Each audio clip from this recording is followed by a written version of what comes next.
2 Raja-Raja 16. Ahas, Raja Yehuda. Dalam tahun ke-17 zaman Pekah bin Remalia, Ahas anak Yotam Raja Yehuda menjadi raja. Ahas berumur 20 tahun pada waktu ia menjadi raja dan 16 tahun lamanya ia memerintah di Yerusalem. Ia tidak melakukan apa yang benar di mata Tuhan Allahnya seperti Daud bapa leluhurnya, tetapi ia hidup menurut kelakuan raja-raja Israel. Bahkan dia mempersembahkan anaknya sebagai korban dalam api, sesuai dengan perbuatan keji bangsa-bangsa yang telah dihalau Tuhan dari depan orang Israel. Ia mempersembahkan dan membakar korban di bukit-bukit pengorbanan dan di atas tempat-tempat yang tinggi dan di bawah setiap pohon yang rimbun. Pada waktu itu, majulah Rezin Raja Aram dan Pekah bin Remalia Raja Israel untuk memerangi Yerusalem, dan mereka mengepung Ahas, tetapi mereka tidak dapat mengalahkan dia. Pada masa itu, Rezin Raja Aram mengembalikan Elat kepada Edom, lalu ia mengusir orang-orang Yehuda dari Elat. Datanglah orang-orang Edom ke Elat dan diam di sana sampai hari ini. Ahas menyuruh utusan-utusan kepada Tiglat-Pileser Raja Asyur mengatakan, "Aku ini hambamu dan anakmu. Majulah dan selamatkanlah aku dari tangan Raja Aram dan dari tangan Raja Israel yang telah bangkit menyerang aku." Ahas mengambil perak dan emas yang terdapat dalam rumah Tuhan dan dalam perbendaharaan istana raja dan mengirimnya kepada Raja Asyur sebagai persembahan. Maka Raja Asyur mendengarkan permintaannya dan maju melawan Damsyik, merebutnya dan mengangkut penduduknya tertawan ke Kir, tetapi Rezin dibunuhnya. Sesudah itu, pergilah Raja Ahas menemui Tiglat-Pileser Raja Asyur ke Damsyik. Setelah Raja Ahas melihat mesbah yang ada di Damsyik, dikirimnyalah kepada Imam Uria ukuran dan bagan mesbah itu menurut buatannya yang tepat. Lalu Imam Uria mendirikan mesbah, tepat seperti keterangan yang dikirimkan Raja Ahas dari Damsyik. Demikianlah dibuat Imam Uria menjelang datangnya Raja Ahas dari Damsyik. Setelah Raja pulang dari Damsyik, maka Raja melihat mesbah itu. Lalu mendekatlah Raja kepada mesbah itu, naik ke atasnya, membakar korban bakarannya dan korban sajiannya, mencurahkan korban curahannya di atas mesbah itu, dan menyiramkan darah korban keselamatannya kepadanya. Tetapi ia menyuruh menggeser mesbah tembaga yang ada di hadapan Tuhan dari depan rumah Tuhan, dari antara mesbah baru dengan rumah itu, dan menaruhnya di sebelah utara mesbah baru itu. Kemudian Raja Ahas memerintahkan kepada Imam Uria, "Bakarlah di atas mesbah besar itu korban bakaran pagi dan korban sajian petang, juga korban bakaran dan korban sajian raja. Lagi korban bakaran dan korban sajian dan korban-korban curahan seluruh rakyat negeri, dan siramkanlah kepadanya segenap darah korban bakaran dan segenap darah korban sembelihan. Tetapi mesbah tembaga itu adalah urusanku." Lalu Imam Uria melakukan tepat seperti yang diperintahkan Raja Ahas. Sesudah itu, Raja Ahas memotong papan penutup kereta penopang dan menyingkirkan bejana pembasuhan dari atasnya. Juga laut itu diturunkannya dari atas lembu tembaga yang mendukungnya dan ditaruhnya di atas alas batu. Selanjutnya, demi Raja Asyur, disingkirkannya dari rumah Tuhan serambi tertutup untuk hari Sabat yang telah didirikan pada rumah Tuhan, juga pintu masuk untuk raja yang di sebelah luar. Selebihnya dari riwayat Ahas dan apa yang dilakukannya, bukankah semuanya itu tertulis dalam kitab sejarah Raja-Raja Yehuda? Kemudian Ahas mendapat perhentian bersama-sama dengan nenek moyangnya, dan ia dikuburkan di samping nenek moyangnya di kota Daud. Maka Hizkia anaknya menjadi raja, menggantikan dia. 2 Raja-Raja 17. Hosea Raja Israel. Dalam tahun ke-12 zaman Ahas Raja Yehuda, Hosea bin Ela menjadi raja di Samaria atas Israel. Ia memerintah 9 tahun lamanya. Ia melakukan apa yang jahat di mata Tuhan, tetapi bukan seperti raja-raja Israel yang mendahului dia. Salmaneser Raja Asyur maju melawan dia. Hosea takluk kepadanya serta membayar upeti. Tetapi kedapatanlah oleh Raja Asyur bahwa di pihak Hosea ada persepakatan, karena Hosea telah mengirimkan utusan-utusan kepada So Raja Mesir dan tidak mempersembahkan lagi upeti kepada Raja Asyur seperti biasanya tahun demi tahun. Sebab itu Raja Asyur menangkap dia dan membelenggu dia dalam penjara. Kemudian majulah Raja Asyur menjelajah seluruh negeri itu. Ia menyerang Samaria dan mengepungnya 3 tahun lamanya. Dalam tahun ke-9 zaman Hosea, maka Raja Asyur merebut Samaria. Ia mengangkut orang-orang Israel ke Asyur ke dalam pembuangan dan menyuruh mereka tinggal di Halah di tepi sungai Habor, yakni sungai negeri Gozan, dan di kota-kota orang Madai. Keruntuhan Kerajaan Israel.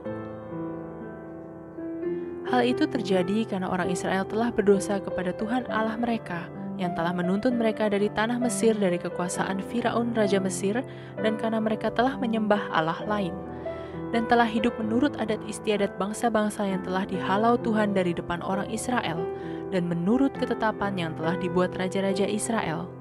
Dan orang Israel telah menjalankan hal-hal yang tidak patut terhadap Tuhan Allah mereka.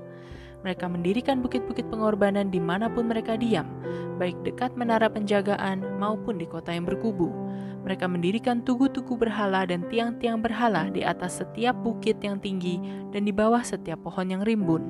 Di sana, di atas segala bukit itu, mereka membakar korban seperti bangsa-bangsa yang telah diangkut Tuhan tertawan dari depan mereka. Mereka melakukan hal-hal yang jahat sehingga mereka menimbulkan sakit hati Tuhan. Mereka beribadah kepada berhala-berhala, walaupun Tuhan telah berfirman kepada mereka, "Janganlah kamu berbuat seperti itu." Tuhan telah memperingatkan kepada orang Israel dan kepada orang Yehuda dengan perantaraan semua nabi dan semua tukang tilik. Berbaliklah kamu daripada jalan-jalanmu yang jahat itu, dan tetaplah ikuti segala perintah dan ketetapanku, sesuai dengan segala undang-undang yang telah kuperintahkan kepada nenek moyangmu, dan yang telah kusampaikan kepada mereka dengan perantaraan hamba-hambaku, para nabi. Tetapi mereka tidak mau mendengarkan, melainkan mereka menegarkan tengkuknya seperti nenek moyangnya yang tidak percaya kepada Tuhan Allah mereka. Mereka menolak ketetapannya dan perjanjiannya yang telah diadakan dengan nenek moyang mereka, juga peraturan-peraturannya yang telah diperingatkannya kepada mereka. Mereka mengikuti dewa kesia-siaan, sehingga mereka mengikuti bangsa-bangsa yang di sekeliling mereka, walaupun Tuhan telah memerintahkan kepada mereka, "Janganlah berbuat seperti mereka itu." Mereka telah meninggalkan segala perintah Tuhan Allah mereka dan telah membuat 2 anak lembu tuangan. Juga mereka membuat patung Asyera, sujud menyembah kepada segenap tentara langit, dan beribadah kepada Baal. Tambahan pula, mereka mempersembahkan anak-anaknya sebagai korban dalam api, dan melakukan tenung dan telaah, dan memperbudak diri dengan melakukan yang jahat di mata Tuhan, sehingga mereka menimbulkan sakit hatinya. Sebab itu Tuhan sangat murka kepada Israel, dan menjauhkan mereka dari hadapannya. Tidak ada yang tinggal kecuali suku Yehuda saja. Juga Yehuda tidak berpegang pada perintah Tuhan Allah mereka, tetapi mereka hidup menurut ketetapan yang telah dibuat Israel. Jadi Tuhan menolak segenap keturunan Israel. Ia menindas mereka dan menyerahkan mereka ke dalam tangan perampok-perampok sampai habis mereka dibuangnya dari hadapannya. Ketika ia mengoyakkan Israel daripada keluarga Daud, maka mereka mengangkat Yerobeam bin Nebat menjadi raja. Tetapi Yerobeam membuat orang Israel menyimpang daripada mengikuti Tuhan dan mengakibatkan mereka melakukan dosa yang besar. Demikianlah orang Israel hidup menurut segala dosa yang telah dilakukan Yerobeam. Mereka tidak menjauhinya, sampai Tuhan menjauhkan orang Israel dari hadapannya, seperti yang telah difirmankannya dengan perantaraan semua hambanya, para nabi. Orang Israel diangkut dari tanahnya ke Asyur ke dalam pembuangan. Demikianlah sampai hari ini. Orang-orang Samaria. Raja Asyur mengangkut orang dari Babel, dari Kuta, dari Awa, dari Hamat, dan Sefarwaim, lalu menyuruh mereka diam di kota-kota Samaria menggantikan orang Israel. Maka orang-orang itu pun menduduki Samaria dan diam di kota-kotanya. Pada mulanya, waktu mereka diam di sana, tidaklah mereka takut kepada Tuhan. Sebab itu Tuhan melepaskan singa-singa ke antara mereka yang membunuh beberapa orang di antara mereka.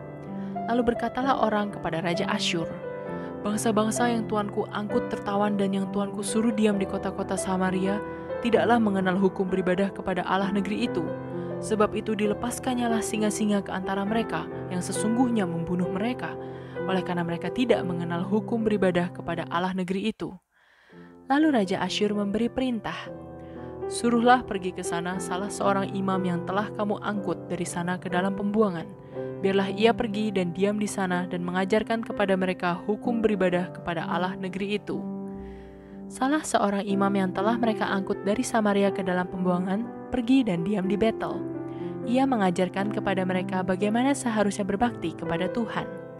Tetapi setiap bangsa itu telah membuat allahnya sendiri dan menempatkannya di kuil di atas bukit-bukit pengorbanan yang dibuat oleh orang-orang Samaria. Setiap bangsa bertindak demikian di kota-kota yang mereka diami. Orang-orang Babel membuat patung Sukot Benot, orang-orang Kuta membuat patung Nergal, orang-orang Hamat membuat patung Asima, dan orang-orang Awa membuat patung Nibas dan Tartak. Orang-orang Sefarwaim membakar anak-anak mereka sebagai korban bagi Adramelek dan Anamelek, para allah di Sefarwaim. Di samping itu, mereka berbakti kepada Tuhan dan mengangkat dari kalangan mereka imam untuk bukit-bukit pengorbanan. Maka orang-orang inilah yang melakukan ibadah bagi mereka di kuil di atas bukit-bukit pengorbanan itu. Mereka berbakti kepada Tuhan, tetapi dalam pada itu mereka beribadah kepada Allah mereka sesuai dengan adat bangsa-bangsa yang dari antaranya mereka diangkut tertawan. Sampai hari ini mereka berbuat sesuai dengan adat yang dahulu. Mereka tidak berbakti kepada Tuhan dan tidak berbuat sesuai dengan ketetapan, hukum, undang-undang, dan perintah yang diperintahkan Tuhan kepada anak-anak Yakub yang telah dinamainya Israel. Tuhan telah mengadakan perjanjian dengan mereka dan memberi perintah kepada mereka. Janganlah berbakti kepada Allah lain. Janganlah sujud menyembah kepadanya. Janganlah beribadah kepadanya dan janganlah mempersembahkan korban kepadanya. Tetapi Tuhan yang menuntun kamu dari tanah Mesir dengan kekuatan yang besar dan dengan tangan yang teracung, kepadanyalah kamu harus berbakti. Kepadanyalah kamu harus sujud menyembah dan mempersembahkan korban. Tetapi kamu harus berpegang kepada ketetapan-ketetapan, peraturan-peraturan, hukum dan perintah yang telah ditulisnya bagimu dengan melakukannya senantiasa dengan setia. Dan janganlah kamu berbakti kepada allah-allah lain. Janganlah kamu melupakan perjanjian yang telah kuadakan dengan kamu, dan janganlah kamu berbakti kepada allah lain, melainkan kepada Tuhan Allahmu kamu harus berbakti, maka Ia akan melepaskan kamu dari tangan semua musuhmu. Tetapi mereka tidak mau mendengarkan, melainkan mereka berbuat sesuai dengan adat mereka yang dahulu. Demikianlah bangsa-bangsa ini berbakti kepada Tuhan, tetapi dalam pada itu mereka beribadah juga kepada patung-patung mereka. Baik anak-anak mereka maupun cucu cicit mereka melakukan seperti yang telah dilakukan nenek moyang mereka sampai hari ini.